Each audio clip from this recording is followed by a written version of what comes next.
Hacking the most unpredictable system out there, human behavior. I'm going to share a deeply personal story with you today. It's about a well-intentioned event that just completely spiraled into a psychological minefield. We're calling this one the birthday betrayal.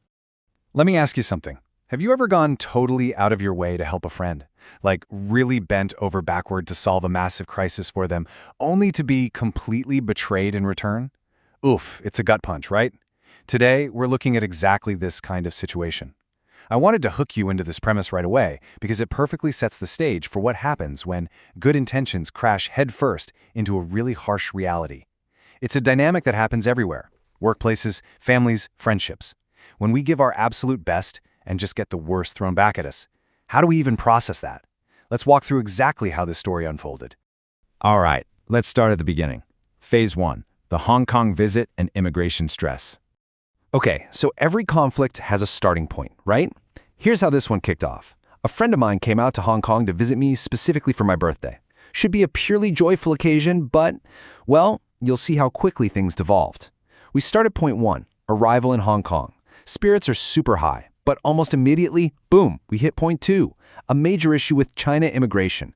My friend suddenly runs into these intense bureaucratic hurdles, trying to navigate the border. The mood instantly flips from celebratory to sheer panic.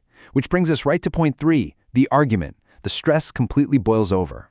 And finally, the wild conclusion at point 4, the betrayal. It's crazy how a perfectly stable situation can just fracture the second you apply unexpected pressure. To really grasp why things escalated so fast, we kind of have to look at the psychology behind it. Immigration stress is a very, very real thing. Think about it. You're in a completely foreign place, you're dealing with strict authority figures, maybe there's a language barrier, and you've got this looming threat of being detained or turned away. It triggers intense fight-or-flight psychological pressure. And here's the absolutely crucial thing to remember. When human beings experience that kind of intense anxiety and feel a total loss of control, they often exhibit what's called displaced anger. Basically, they can't scream at the border control officer, right? So who do they take it out on? The closest, safest target. In this case, me, the friend whose birthday they came to celebrate. Understanding this at least frames their initial difficult behavior as a byproduct of severe psychological distress rather than just pure malice. Moving on to Phase 2, help and a heated argument. So, this immigration snag didn't just ruin the afternoon, it sparked a massive interpersonal conflict. My friend, totally overwhelmed by all this border control uncertainty, just lashed out. But here's the thing, I tried my absolute best to support him, even when we got into a genuinely heated argument. There was a huge gap here between expectation and reality. The expectation was this fun, carefree birthday trip. The reality, a high-stress crisis management situation. But I made a conscious choice to absorb that displaced frustration. I saw my friend was in trouble and just decided to be a good friend anyway. Honestly, that takes a ton of emotional regulation, putting your own ego and your own ruined birthday completely aside to focus on a person who is panicking. So how do you actually navigate a mess like that in real time? Let's break down the practical steps I took to separate all that emotional chaos from the actual logistical problem. Step 1, I offered personal support despite the anger. I didn't just walk away when I was being yelled at. Step 2, maintained composure during the argument. I refused to match his escalating toxic energy. And step 3, and this one is super strategic, I reached out to a third-party connection for a solution. I realized pretty quickly that our direct dynamic was way too emotionally charged right then to get anything done. So I compartmentalized the problem and found an external lifeline. Which brings us to Phase 3, entry of another friend. Realizing that our personal relationship was totally fraying under the tension, I brought in that external lifeline. The logic here is actually pretty straightforward. When a dynamic gets too tense, sometimes the absolute best way to help someone as a human being is to just step out of the equation. So I tried to introduce him to another friend who actually had the specific knowledge and network to help him out with this China immigration crisis. It was a gesture of pure goodwill, basically saying, look, I know we're arguing, I know you're super stressed, but here's a friend who can actually help you. It was an act of grace under pressure. Now you'd think this would be the exact moment the tension finally breaks and the gratitude floods in, right? Well, let's look at Phase 4, the fake story of betrayal. Human behavior doesn't always follow a logical, grateful path. And this brings us to the shocking climax of the whole story.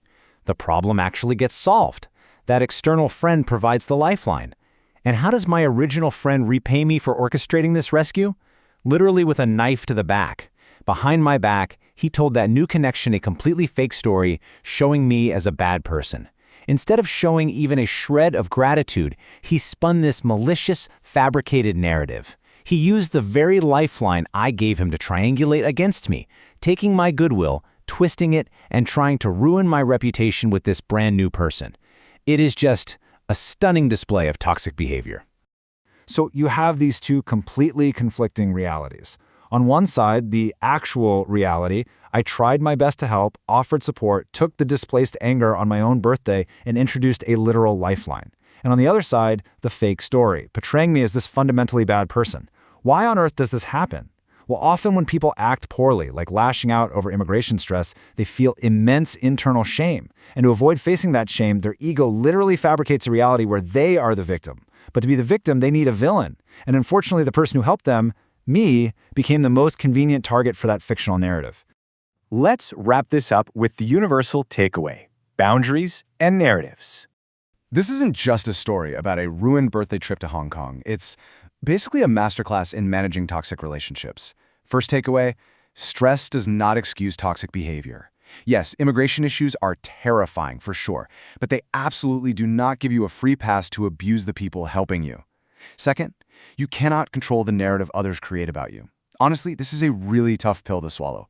People who are committed to misunderstanding you will do it just to protect their own fragile egos. You can literally hand them a lifeline, and they'll tell that lifeline you tried to drown them. And third, your boundaries are your strongest defense.